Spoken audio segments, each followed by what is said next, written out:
വരട്ടോ കുറച്ച് കറിവേപ്പിൻ്റെ ഇല. മസാല ഇടുന്ന സമയത്ത് വീഡിയോ എടുക്കാൻ മറന്നുപോയി.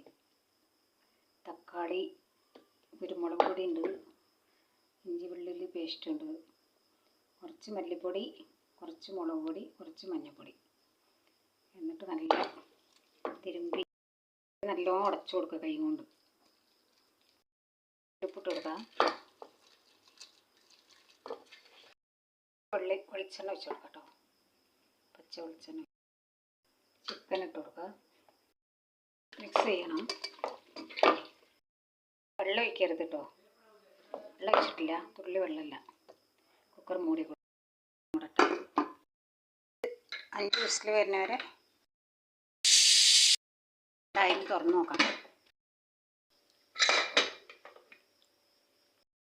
ഒഴിക്കാതെ തന്നെ വെള്ളമായിട്ടതിൽ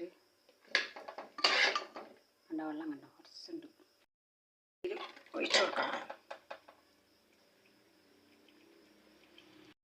ഒഴിക്കാതെ തന്നെ വെള്ളമായി. ഈ വറ്റിച്ചെടുക്കണം. വറ്റിച്ചിട്ട് കുറച്ച് വെളിച്ചെണ്ണ ഒഴിച്ചു കൊടുക്കുക. പച്ച വെളിച്ചെണ്ണ, കുറച്ച് ചിക്കൻ മസാല, അത്രേ ഉള്ളൂ. നല്ല ടേസ്റ്റ് ഉണ്ടാവും. ഉപ്പ്, വെളിച്ചെണ്ണ, പച്ച വെളിച്ചെണ്ണ, ചിക്കൻ മസാല, അത്ര മതി. റെഡി ആയിട്ടോ. നല്ല ടേസ്റ്റാണ്.